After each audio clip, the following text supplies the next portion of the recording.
नमस्कार. आता आपण पाहत आहोत वराह पुराण आणि पहिला आपण संस्कृतमध्ये श्लोक, नंतर त्यांचा मराठीत अर्थ आणि मग पुढची कथा पाहूया. वराह स्तोत्र चिदानंदघन शुद्धम विश्वमंगलकारकम मोक्षहेतुहितं विष्णू वंदे वाराह रूपिणम. मराठीमध्ये असा अर्थ आहे, जे चैतन्यमय आनंदाचे स्वरूप, पवित्र आणि संपूर्ण जगाचे कल्याण करणारे आहे, अशा मोक्षाचे कारण असलेल्या वराह रूप धारण केलेल्या भगवान विष्णूंना मी नमस्कार करतो. आता ही दुसरी कथा आहे, नारदांना सावित्रीचे दर्शन. सर्व जीवधारीच्या शरीरात आत्मरूपाने स्थित असलेले भगवान श्रीहरी पृथ्वीच्या भक्तीने संतुष्ट झाले. त्यांनी वराह रूप धारण करून पृथ्वीस आपल्या योगमायेचे दर्शन घडविले. त्यांनी तिला विभिन्न सर्गाचे स्वरूप समजावून सांगितले, सृष्टीचा विस्तार समजावून सांगितला, युगाचे महात्म्य सांगितले. या संदर्भात त्यांनी तिला एक प्राचीन कथा सांगितलेली आहे. प्रथम कल्पात स्वयंभुव मनूचे राज्य होते. त्याला 2 पुत्र झाले. धर्मावर श्रद्धा ठेवणारा महाभाग प्रियव्रत असे एकाचे नाव होते. दुसरा उत्तानपाद या नावाने प्रसिद्ध होता. प्रियव्रत तपोबल असून महान यज्ञशाली होता. त्याने अनेक प्रकारचे महायज्ञ करून भगवान श्रीहरीचे यजन केले. यजन म्हणजे भक्ती केली. त्याने 7ही द्वीपात आपल्या भरतादी 7 पुत्रांना अभिषिक्त केले. त्यानंतर तो विशाला नगरीस बद्रिकाश्रमात जाऊन तपस्या करू लागला. महाराज प्रियव्रत राजा चक्रवर्ती होता. मनू एकच नाही तर अनेक मनू आहेत आणि त्यापैकी हा पहिला मनू आहे, ज्याचं नाव स्वयंभुव मनू आहे. त्याला 2 मुलगे होते. एक आहे प्रियव्रत आणि दुसरा आहे उत्तानपाद. त्यापैकी त्या प्रियव्रतानं आपल्या 7 मुलांना पृथ्वीचे जे सप्तखंड आहेत जुन्या काळामध्ये, आणि आता आपण नवखंड पृथ्वी म्हणायचे पूर्वी, आणि हे सप्तखंड म्हणजे बरोबर आपले हे 7 अमेरिका, आशिया, ऑस्ट्रेलिया, युरोप, आफ्रिका आणि आशिया, हेच ते खंड त्या काळातले आहेत की त्या ते आपल्या मुलांना त्याने अभिषेक करून प्रत्येकाला वेगवेगळं ते वाटून दिलं आहे. तो स्वतः चक्रवर्ती राजा होता. धर्माचे अनुष्ठान करणे हा त्याचा स्वाभाविक धर्म होता. तो तपस्येत लीन झाला तेव्हा त्याला भेटण्याच्या इच्छेने स्वतः नारद मुनी तेथे आले. ते आकाश मार्गाने तेथे उपस्थित झाले. त्यांचे तेज सूर्याप्रमाणे चमकत होते. त्यांना पाहून प्रियव्रतास मोठा हर्ष झाला. त्याने त्यांना आसन दिले, पाद्य नैवेद्य अर्पण केला, म्हणजे पाद्यपूजा केली, नैवेद्य दिला, सत्कार केला. आणि थोडीफार चर्चा झाल्यावर प्रियव्रताने ब्रह्मवादी नारदांना म्हणले, नारद मुनी, आपण महान पुरुष आहात. या सत्ययुगात, मग तेव्हा सत्ययुग चालू होतं, आपण एखादी अद्भुत घटना ऐकली असेल, पाहिली असेल तर ती मला आपण सांगावी. तेव्हा नारद म्हणाले, महाराज, मी एक आश्चर्यकारक घटना पाहिलेली आहे, ती ऐकावी. काल मी श्वेतद्वीपास गेलो होतो. मग तेव्हा ती रंगावरनं पण श्यामलद्वीप वगैरे पण होतं बरं. तर हे श्वेतद्वीप होतं, म्हणजे जिथले लोक सगळे गोरे पांढरे आहेत ते श्वेतद्वीप असेल आत्ताच्या अंदाजावरून. मग ते युरोप आलं. तिथे मला एक सरोवर दृष्टीस पडलं. त्या सरोवरात अनेक कमळं फुलली होती. त्याच्या तटावर एक विशाल नेत्राची कन्या उभी होती. त्या कन्येस पाहून मी मोठ्या आश्चर्यात पडलो. तिची वाणीही मधुर होती. मी तिला विचारले, भद्रे, तू कोण आहे? भद्रा म्हणजे शुभ, शुभ या अर्थाने. या स्थानी तू निवास कसा काय करतेस? इथं तुझं काम तरी काय आहे? इतकं मी म्हणत आहे तोच त्या कन्येनं माझ्याकडे एकटक नेत्राने पाहिलं, पण ती गप्प का राहिली ते मला कळलं नाही. तिला पाहताच माझं सारं ज्ञान कुठं गेलं याचंही मला ज्ञान झालं नाही. म्हणजे नारद एवढा काय म्हणतात ते ब्रह्मवादी नारद आहे. म्हणजे त्याला सगळं वेद शास्त्र सारं माहीत असताना अचानक त्याचं सगळं विस्मरण झालं. सगळं कुठं गेलं त्याचं त्यालाही कळलं नाही.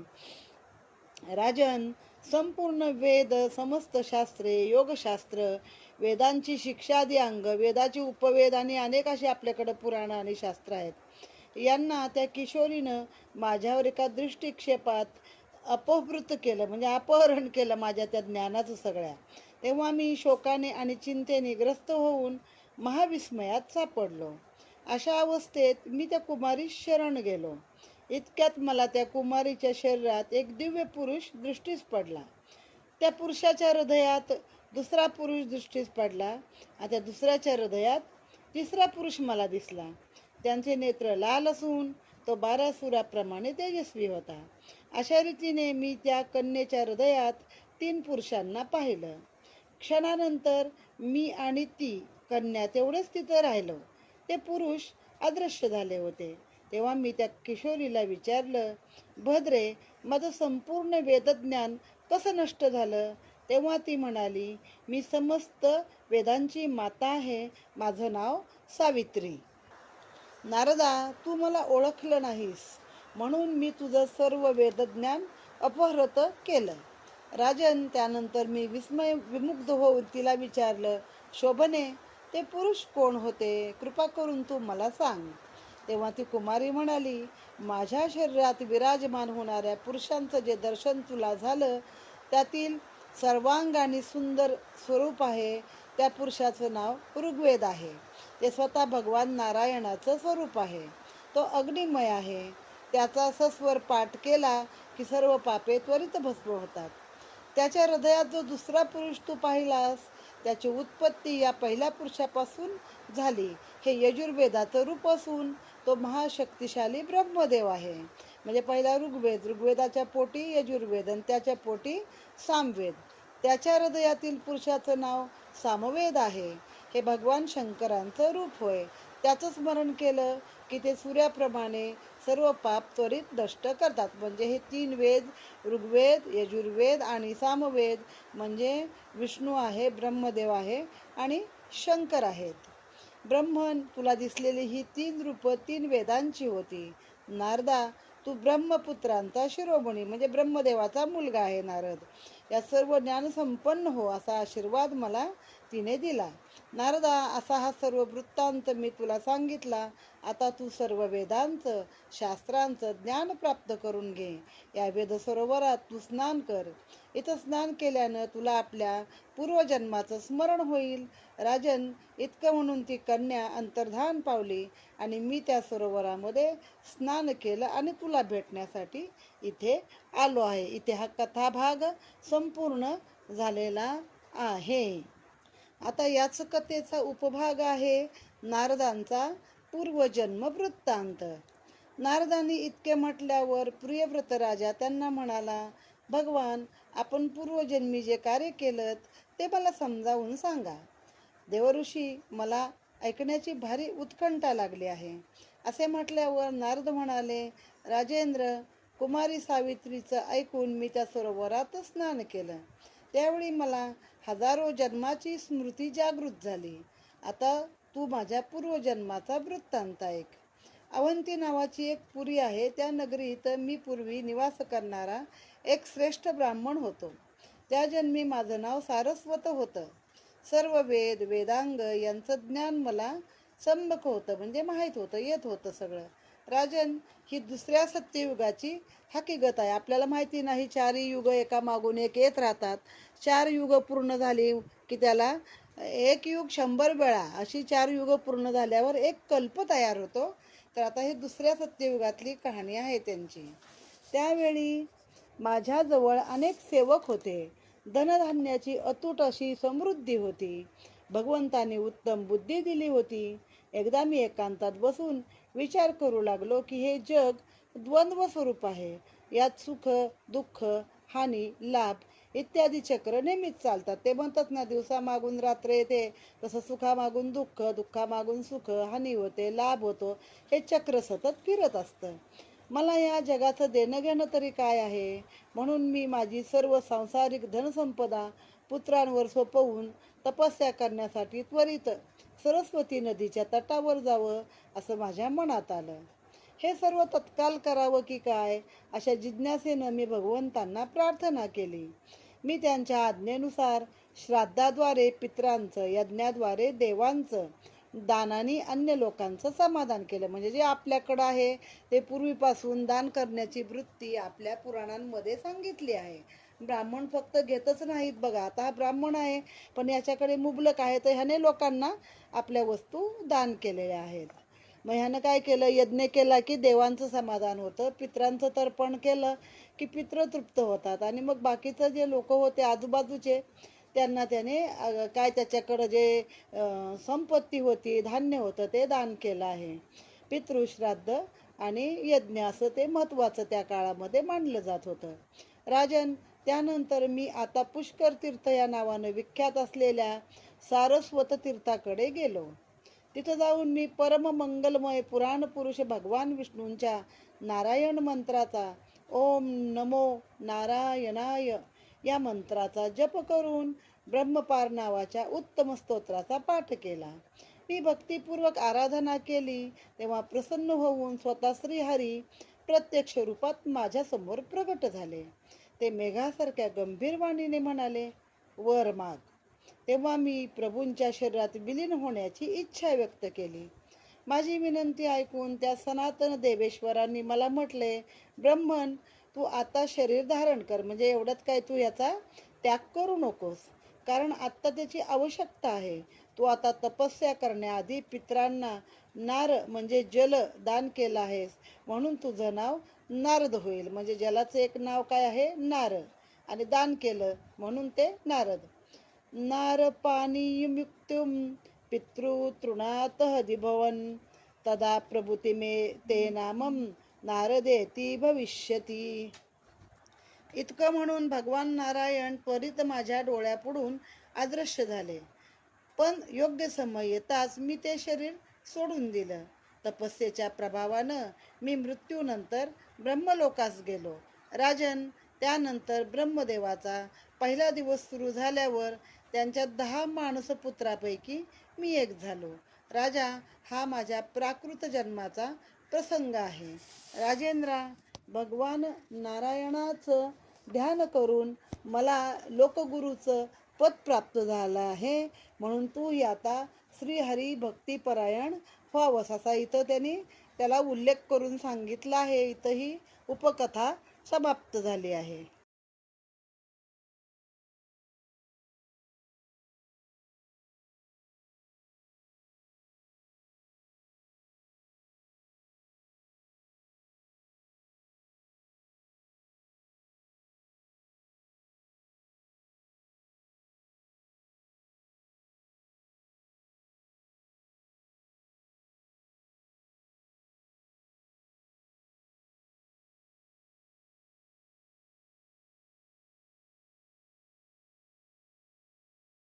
नमस्कार, मी ज्योती गोसावी. माझ्या या धार्मिक आध्यात्मिक चॅनलला आपण लाईक करा, शेअर करा, सबस्क्राईब करा. आता यापूर्वी मी नर्मदा पुराण टाकलं आहे आणि आता हे मला वराह पुराण मिळालेलं आहे. आता हे प्रत्येक पुराण म्हणजे काही त्या व्यक्तीविषयी नसतं, तर त्यांनी सांगितलेलं असतं.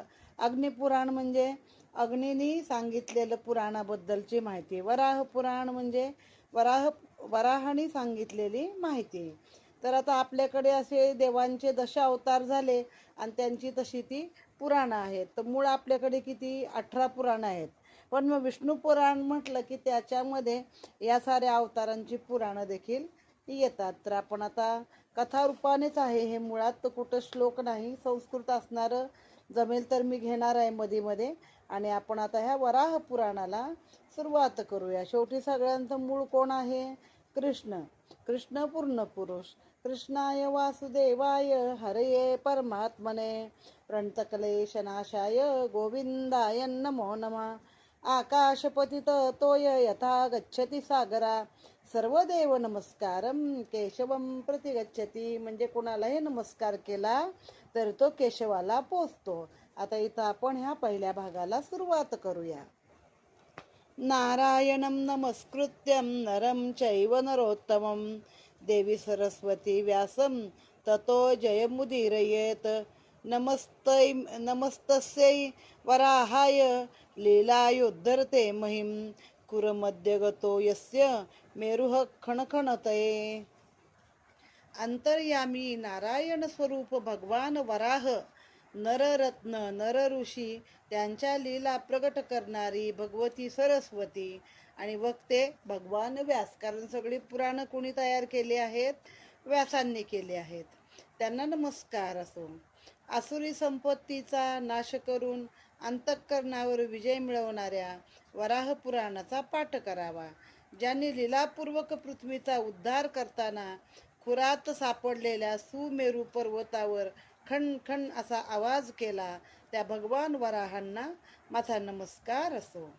ज्या अनंत रूप भगवान विष्णूंनी प्राचीन काळी समुद्रांनी घेरलेली वने, पर्वत आणि नद्या यांच्यासह पृथ्वीस अत्यंत विशाल अशा शरीराने आपल्या दाताच्या अग्रभागावर मातीच्या गोळ्याप्रमाणे धारण केली, त्या भगवान वराहांनी माझ्या सर्व बाधा दूर कराव्यात. कंस, मूर, नरक, रावण इत्यादी असुरांचा नाश करणारे, कृष्ण विष्णू यांच्यात व्यापून असणारे हेच ते भगवान वराहदेव आहेत. माता पृथ्वीने विचारलेल्या वराहांना ह्या गोष्टी आणि वराहांनी ते सांगितल्या आहेत, असं एकंदरीत आख्यान आहे. आता काही ठिकाणी बघा असतं नेहमी पार्वती विचारते आणि शंकर त्याचं उत्तर देतात आणि मग ते सगळीकडे प्रसूत होतं. तसं आता हे पृथ्वीने विचारलंय. फार पूर्वी केव्हा तरी सर्वव्यापी भगवान नारायणांनी वराह रूप धारण करून आपल्या शक्तीने एकार्णवाच्या अनंत जलराशीत निमग्न झालेल्या पृथ्वीचा उद्धार केला. तेव्हा त्या पृथ्वीने विचारले, प्रभो, आपण प्रत्येक कल्पात सृष्टीच्या आदिकाळी या प्रकारे माझा उद्धार करता, परंतु केशवा, मी अजून आपल्या या स्वरूपास वा सृष्टीच्या प्रारंभीच्या विषयास मात्र जाणून घेऊ शकले नाही. वेद लुप्त झाले तेव्हा आपण मत्स्यरूप धारण करून समुद्रात शिरलात व तेथून वेदांचा उद्धार करून ते आपण ब्रह्मदेवांना दिलेत. मधुसूदना, जेव्हा देव आणि दानव एकत्र होऊन समुद्राचं मंथन करू लागले तेव्हा आपण कुर्माचा म्हणजेच कासवाचा अवतार धारण करून आपल्या पाठीवर मंदराचलास आपण धारण केला आहे. भगवन, आपण सर्व जगताचे स्वामी आहात. जेव्हा मी स्वतःच जलात बुडून गेले तेव्हा आपण मला रसातलातून सर्वत्र जल पसरला असताना मला दाढांवरती धरून आपण माझा उद्धार केला आहे. रसातळाशी जाता पृथ्वी पाठीवर घेशी, परोपकारासाठी देवा कासव झालाशी, असे ते आपल्या दशावताराच्या आरतीमध्ये याचं वर्णन आहे. त्यानंतर जेव्हा वरदानामुळे हिरण्यकश्यपूस असीम अभिमान झाला आणि तो पृथ्वीवर अनेकांना उपद्रव देऊ लागला तेव्हा आपणच त्याला मारलत. देवादिदेवा, प्राचीन काळी आपणच जमदग्नी नंदन परशुरामाच्या रूपाने अवतीर्ण होऊन मला क्षत्रिय रहित केलं. भगवान, आपणच क्षत्रिय कुळात दाशरथी रामाच्या रूपाने अवतीर्ण झालात आणि क्षत्रियोचित पराक्रम करून रावणाला नष्ट केलं आणि वामन रूपाने आपणच बळीला बद्ध करून ठेवलं, म्हणजे त्याला पाताळी पाठवलं ना, त्या जागी एक प्रकारे बांधून ठेवलं. आपण मला या जलातून काढून या सृष्टीची रचना कशी केलीत? याचं कारण तरी काय? आपल्या या लीलेचं रहस्य तरी काय?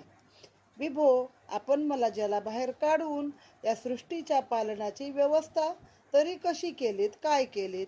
सृष्टीचा आरंभ तरी कसा होतो आणि अखेर कशी होते? या 4 युगाची गणना कशी होते? महेश्वरा, कोणत्या युगाची कोणती प्रधानता आहे? कोणत्या युगात आपण लीला करता? यज्ञात रस घेणारे राजे कितीतरी झाले, कितीतरी जणांना सिद्धी प्राप्त झाली. प्रभो, आपण प्रसन्न व्हावं आणि मला या संबंधी संक्षेपाने आपण सांगावं, अशी पृथ्वीनं वराहाला विनंती केली, वराह देवतेला. पृथ्वीचे हे बोलणे ऐकून सुकररूपी भगवान हसू लागले.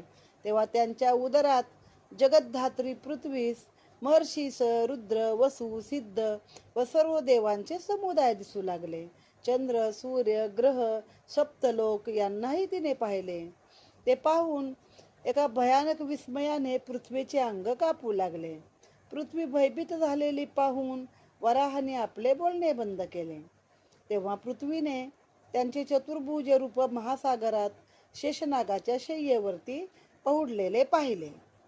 त्यांच्या नाभिकमलातून प्रगट झालेले ब्रह्मदेव देखील पाहिले. 4 भुजाच्या परमेश्वरास पाहून पृथ्वी हात जोडून म्हणाली, भगवान, आपण अंगावर पितांबर धारण केला आहे. स्मरण करताच आपण भक्तांची पाप दूर करता. आपणास वारंवार नमस्कार असो. देवांचे द्वेषी दैत्यांचा नाश करणाऱ्या आपणास नमस्कार असो. जे शेषनागावर शयन करतात, ज्यांच्या वक्षस्थळावर श्री लक्ष्मी शोभा वाढवते, भक्तांना मुक्ती देण्याचा ज्यांचा स्वभाव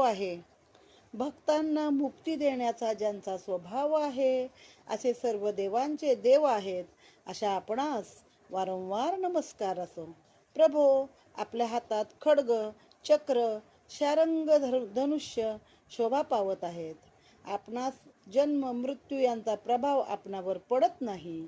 आपल्या नाभिकमलातून ब्रह्मदेव प्रगट झाले आहेत, अशा आपणास वारंवार नमस्कार असो. म्हणजे ती स्तुती करते एक प्रकारची. ज्यांचे अधर आणि करकमल लाल विद्रुम मण्याप्रमाणे सुशोभित आहेत, म्हणजे लाल आहेत, हात पण लाल आहे, ओठ पण लाल आहेत, अशा जगदीश्वरांना नमस्कार असो. भगवन, मी आगतिक नारी आपणास शरण आले आहे. आपण माझं रक्षण करावं.